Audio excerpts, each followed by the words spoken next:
कहीं दूर एक बुलंदोबाला पहाड़ के बीच में एक खूबसूरत आबशार है। जैसे कोई लंबे और हसीन बालों वाली लड़की चट्टान पर आराम कर रही हो। मकामी लोग इसे सफेद बालों की आबशार कहते हैं। इसके बारे में एक दिलचस्प कहानी मशहूर है जो कुछ यूं है। सदियों पहले इस बुलंद पहाड़ के कुरब व जवार में पानी बिल्कुल दस्तयाब नहीं था। वहाँ के लोग बारिश का पानी जमा कर लिया करते थे। ये पीने और आबपाशी के लिए भी इस्तेमाल होता था। अगर कभी बारिश न होती तो बस्ती के लोगों को एक चश्मे से पानी लाना पड़ता था, जो उनके गांव से 2 मील के फासले पर था। गोया पानी की कीमत तेल के बराबर थी।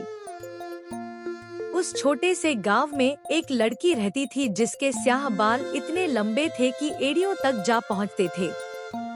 इसी वजह से लोग उसे लंबे बालों वाली लड़की कहते थे।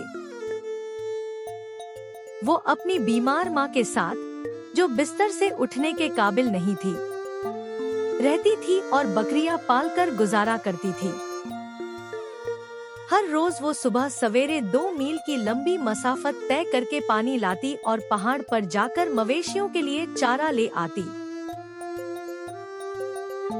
यूं उसे सुबह से शाम तक जान तोड़ मेहनत करनी पड़ती थी। एक दिन वो हसबे-मामूल घास इकट्ठी करने के लिए एक टोकरी लेकर पहाड़ पर गई। सिर्फ आधा फासला तय करने के बाद वो एक ऊंची चट्टान पर पहुंची तो अचानक उसकी नजर एक शलजम पर पड़ी, जो चट्टान की सतह पर उगा हुआ था। उसके पत्ते हरे और चमकदार थे। लड़की ने सोचा, इसका तो बहुत मजेदार सालन बन सकता है। इसने दोनों हाथों से जोर लगाकर शलजम जड़ से उखाड़ लिया, जो कि बिल्कुल पका हुआ और गोल था। लेकिन उसे जड़ से उखाड़ते ही वहाँ एक सुराख हो गया और साफ शफाफ पानी का एक चश्मा फूट निकला। अचानक शलजम लड़की के हाथ से निकलकर उसी सुराख पर जा गिरा और पानी बंद हो गया। लड़की को सख्त प्यास लगी थी। वो चश्मे का ठंडा पानी पीने के लिए बेताब हो गई। इसने शलजम को दोबारा हटाया ताकि चश्मे का पानी दोबारा बहने लगे। फिर वो सुराख से मुंह लगाकर पानी पीने लगी। पानी ठंडा और नाशपाती के रस की तरह मीठा था। लेकिन पानी पीने के बाद ज्यों ही इसने मुंह सुराख से हटाया, शलजम इसकी पकड़ से निकलकर फिर सुराख के मुंह पर जा गिरा और पानी बंद हो गया। वो हैरत के आलम में खड़ी हुई शलजम को देख रही थी कि अचानक एक तेज आंधी आई और उसे उड़ाकर गुफा में ले गई। गुफा में एक बड़े पत्थर पर एक अजीब और गरीब खौफनाक शख्स बैठा हुआ था। जिस्म पत्थरों का बना हुआ था मगर सर और गर्दन के नीचे बाल ही बाल थे। उसने लड़की से खौफनाक आवाज में कहा, अब तुम्हें मेरे चश्मे का राज मालूम हो गया है, लेकिन तुम इसका जिक्र किसी से मत करना। अगर तुमने मेरी हुक्म अधूली की और दूसरे लोग मेरा पानी लेने यहाँ आए तो मैं तुम्हें मार डालूंगा। मेरे अल्फाज के रह में बांध लो, मैं इस पहाड़ का दियो हूँ। इतने में एक बार फिर आंधी चली जिसने उसे उड़ाकर वापस पहाड़ के दामन में पहुँचा दिया। वो खामोशी से अपने घर गई। गांव वालों तो दरकिनार, उसने अपनी माँ के सामने भी इस चश्मे का जिक्र नहीं किया। वो देख रही थी कि खेत बिल्कुल सूखे पड़े हैं और गांव वालों को पानी के एक एक कतरे के लिए कितनी मेहनत करनी पड़ती है। औरतें और मर्द, बच्चे और बूढ़े जब 2 मील का फासला तय करके अपनी बाल्टियों में पानी भर कर लाते थे तो उनके जिस्म पसीने से शराबूर होते थे। वो सोचती, काश मैं उनके सामने पहाड़ी चश्मे का जिक्र कर सकती। अगर लोग शलजम को चश्मे के सुराख से हटाकर उसके टुकड़े टुकड़े कर दें और सुराख के मुंह को चौड़ा कर दें, तो पहाड़ से गांव तक पानी एक रेले के साथ बहना शुरू हो जाएगा। मगर फिर उसे वो खौफनाक बालों वाला दियो याद आ जाता और वो सोचने लगती कि खामोश रहने में ही आफियत है। उसकी जहनी अजियत में इजाफा होता रहा। उसकी भूख बिल्कुल खत्म हो गई और उसे नींद नहीं आती थी। वो बेहिस और बेजान मूर्ति की मानिंद हो गई। उसकी आँखों की चमक खत्म हो गई। उसके रुखसार की सुर्खी जरदी में तब्दील हो गई। चमकदार सियाह बाल खुश्क और बेआब हो गए। उसकी माँ उसकी ये तब्दीली महसूस कर रही थी। आखिरकार उसने एक दिन पूछ ही लिया, मेरी बच्ची, आखिर तुम्हें क्या परेशानी है?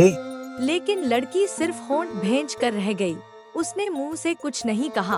वक्त यूं ही गुजरता गया। दिन महीने और महीने साल में बदलते रहे। वक्त के साथ साथ उसके काले और चमकदार बाल सफेद हो गए, क्योंकि वो उन्हें संवारती तक नहीं थी। गांव वाले आपस में बातें करने लगे। कैसी अजीब बात है, ऐसी कमसिन लड़की के बाल अचानक सफेद हो गए। वो बेहिस्सो हरकत अपने दरवाजे का सहारा लेकर खड़ी रहती, खोई खोई नजरों से आते जाते लोगों को देखती और ज़ेरे लब कहती, पहाड़ की एक चोटी पर। लेकिन इसे जुमला पूरा करने की कभी हिम्मत ना होती थी, बल्कि वो अपने होंठ चबाने लगती थी। एक दिन वो हस्बे मामूल अपने दरवाजे पर खड़ी थी कि अचानक उसकी नजर सफेद दाढ़ी वाले एक बहुत ज़ाइफ आदमी पर पड़ी, जो पगडंडी पर लड़खड़ाते हुए चला जा रहा था। दरअसल वो 2 मील दूर से एक घड़े में पानी ला रहा था। अचानक इसका पाँव फिसला और वो एक चट्टान से टकरा कर गिर पड़ा। इसका घड़ा टूट गया और पानी जमीन पर बह गया। इसके पाँव से खून बहने लगा। उस बूढ़े आदमी के गिर्द लोग इकट्ठे हो गए और सहारा देने लगे। वो लड़की भी वहां पहुंच गई। उसे लगातार उस बूढ़े आदमी के कराहने की आवाज आ रही थी। उसने गौर से उसके बूढ़े चेहरे पर नजर डाली, जिस पर बेशुमार झुर्रियां पड़ी हुई थी, और तकलीफ की वजह से उसने आंखें बंद कर रखी थी। मैं भी कितनी बुज़दिल हूँ। लड़की दिल ही दिल में अपने आप को मलामत करने लगी। मैं भी कितनी बुज़दिल हूँ। मैं मौत के खौफ में मुब्तिला हूँ, जबकि यहाँ सारे खेत खुश्क पड़े हैं, फसलें तबाह हो रही हैं। मेरी बुज़दिली और खौफ की वजह से गांव वाले इतनी तकलीफ उठा रहे हैं।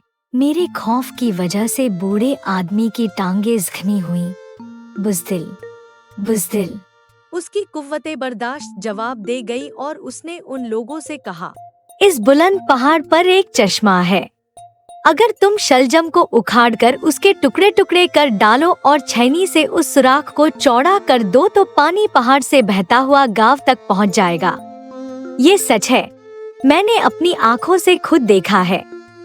इससे पहले कि इर्द गिर्द खड़े लोग कुछ समझते, वो चीखती हुई दीवाना वार गांव की गलियों में दौड़ने लगी। सब लोग मेरे साथ चलो, पहाड़ पर ठंडे और मीठे पानी का चश्मा है। उसने उन्हें तमाम वाकया सुनाया कि किस तरह वो चश्मा दरियाफ्त किया था, लेकिन पहाड़ी द्यो की धमकी का उसने किसी से जिक्र नहीं किया था। गांव वाले जानते थे कि वो एक नेक दिल लड़की है, चुनांचा उन्होंने उसकी बात पर एतबार कर लिया और वो अपनी चेनिया, छुरिया और हथौड़े लेकर उस पहाड़ की तरफ रवाना हो गए। वहां पहुंचते ही लड़की ने शलजम उखाड़ डाला और उसे एक पत्थर पर फेंकते हुए कहा, जल्दी करो, इसके टुकड़े कर डालो, जल्दी करो। अचानक आनन फानन फिजा में बहुत सारे चाकू लहराने लगे और आनन फानन शलजम के बेशुमार टुकड़े जमीन पर बिखर गए। इसी असना में सुराख से पानी बहने लगा, लेकिन सुराख बहुत छोटा था। जल्दी करो, लड़की ने चीख कर कहा, अपनी छीनियों से इस सुराख को चौड़ा कर दो, जल्दी करो, जल्द अज जल्द ये काम खत्म कर लो। लोग सर झुकाकर इस काम में जुट गए और अपनी छैनियों से चट्टान को काटने लगे। कुछ देर बाद सुराख का तर प्याले जितना, फिर बाल्टी जितना और फिर एक देग जितना बड़ा हो गया। अब पानी फव्वारे की तरह उबलता हुआ नीचे की तरफ बहने लगा। गांव वालों की खुशी की इंतहा न रही। वो खुशी से नाचने और तालियां बजाने लगे।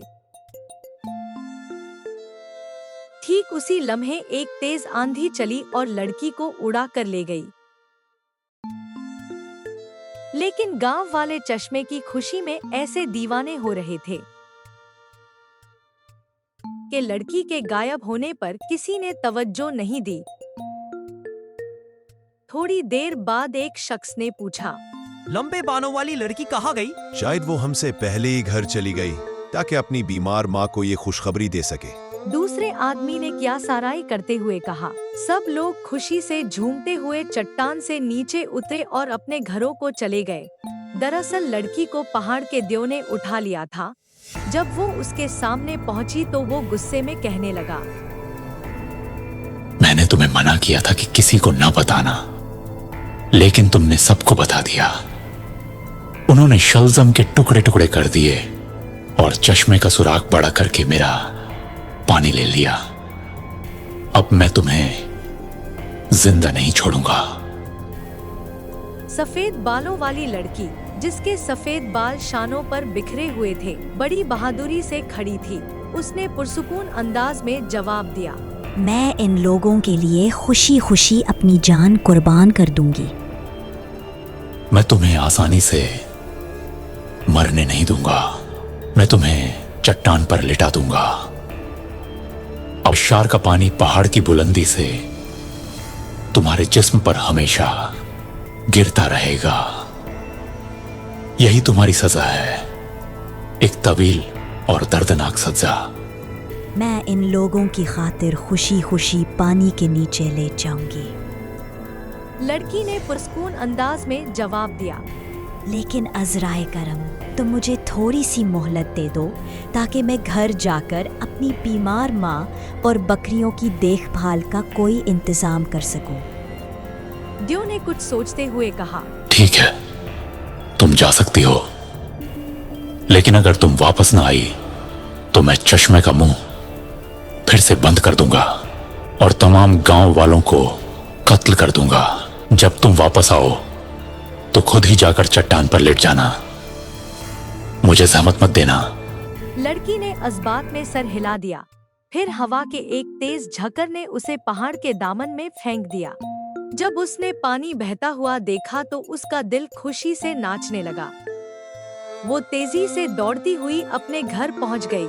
उसके अंदर इतना हौसला न था कि अपनी बीमार माँ को असली सूरत-ए-हाल से आगाह कर सके। वो सिर्फ इतना ही कह सकी, अम्मी, पहाड़ का पानी बस्ती में आ चुका है। अब हम लोगों को पानी की तकलीफ कभी नहीं होगी।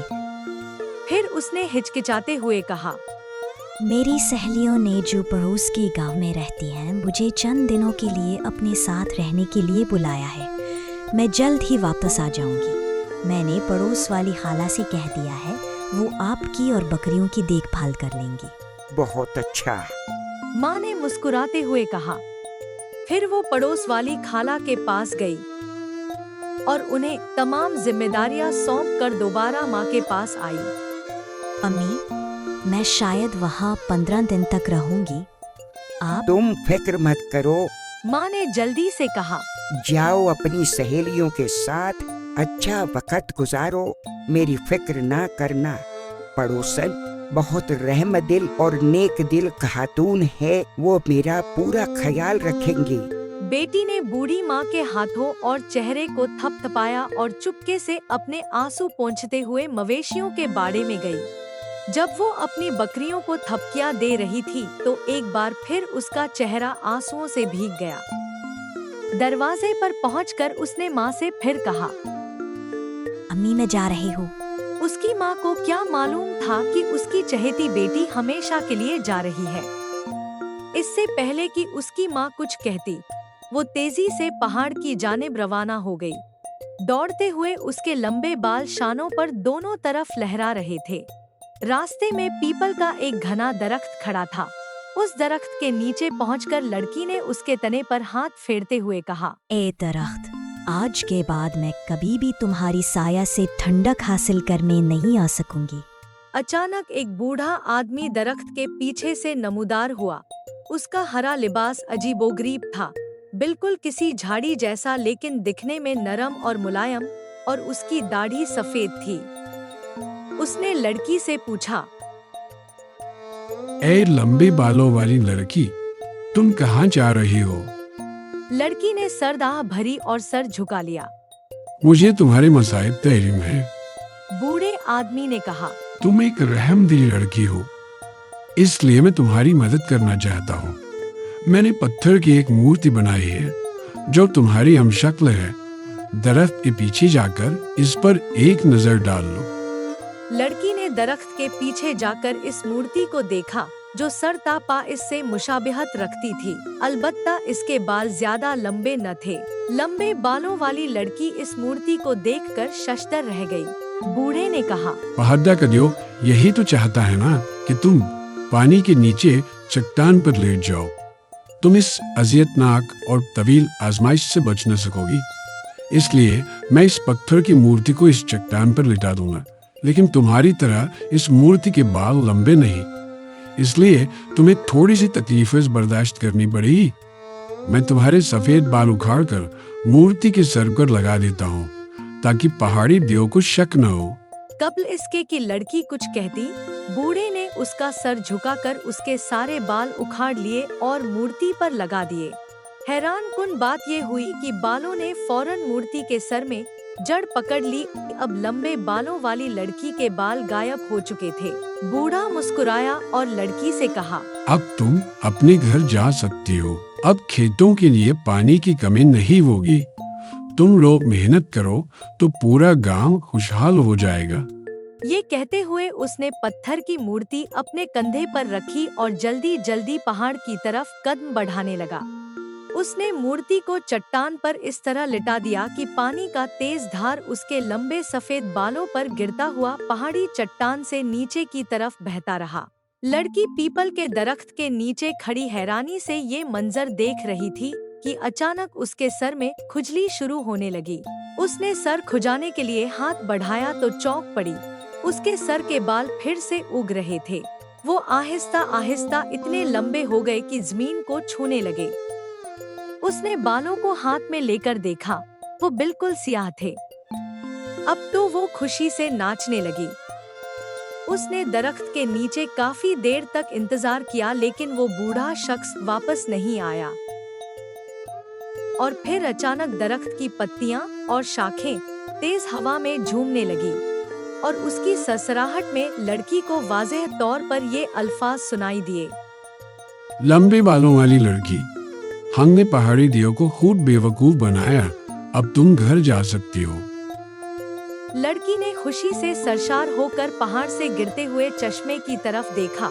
पहाड़ के दामन में खड़ी हुई फसलों और खेतों में काम करते हुए लोगों पर नजर डाली। फिर पलटकर द्योकामत पीपल के दरख्त की तरफ देखा और अपने लंबे चमकदार सियाह बालों को हवा में लहराते हुए खुशी खुशी अपने घर की तरफ चल दी।